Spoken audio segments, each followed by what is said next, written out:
বাংলাদেশের সিনিয়র মানে ডিগ্রিপ্রাপ্ত সাংবাদিক মাসুদ কামাল স্যার কালকে টক শোতে একটা কথা বলছে, এটা অনেক ভাল লাগছে শুনতে, যে ডক্টর মোহাম্মদ ইউনূস স্যার নাকি ক্ষমতা ছাড়তে চায় না। যেটা হচ্ছে উনি গ্রামীণ ব্যাংকের যখন চেয়ারম্যান ছিলেন, সময় অতিক্রম হওয়ার পরেও ছাড়ে নাই, বাদ বাকি ওনার যত প্রতিষ্ঠান আছে ওনারও ওগুলার থেকেও উনি দায়িত্ব ছাড়ে নাই। গ্রামীণ ব্যাংকের প্রতিষ্ঠাতা ডক্টর মোহাম্মদ ইউনূস স্যার, আর বাদ বাকি ওনার যতগুলো প্রতিষ্ঠান আছে ওটাও ওনাদের পার্সোনাল, মানে ওনার প্রতিষ্ঠান তৈরি করা। সেটা আর দেশ দুইটাই আলাদা, ভিন্ন বিষয়, দুইটারে একসাথে মিলেন না। কারণ আপনারা তো দেশরে ফ্যাক্টরি মনে করেন।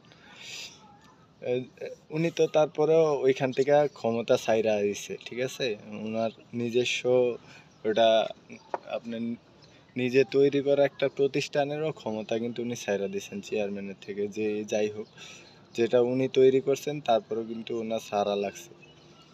আর উনি ওইখানে ক্ষমতা ছাড়তে চাইলে এর ভিন্ন প্রভাব হইতে পারে। এমনকি আমি একটা ব্যক্তিগত প্রতিষ্ঠান তৈরি করছি, আমার মনে হইতেছে না এখন আমার থেকে ভালো আর কেউ এটাকে চালাইতে পারবে, আমি দেখি না আমার থেকে ভালো কেউ যোগ্যতা আছে, এরকম হইতে পারে। কিন্তু আপনি যেভাবে বলছেন ওনার ক্ষমতা ছাড়ার কোনো ইচ্ছা নেই, উনি তো এমনি ক্ষমতাবান, ওনার ক্ষমতার দরকার কি? উনি তো বাংলাদেশে না আসলে কিছু যায় আসে না, আপনার যায় আসে, ওনার কোনো যায় আসে না।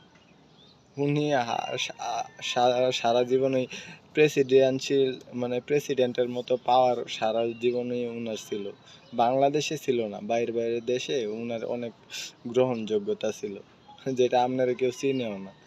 আর আপনি ওনারে ক্ষমতা ছাড়ার কথা বলেন, আপনি তো ওনার যোগ্যই না।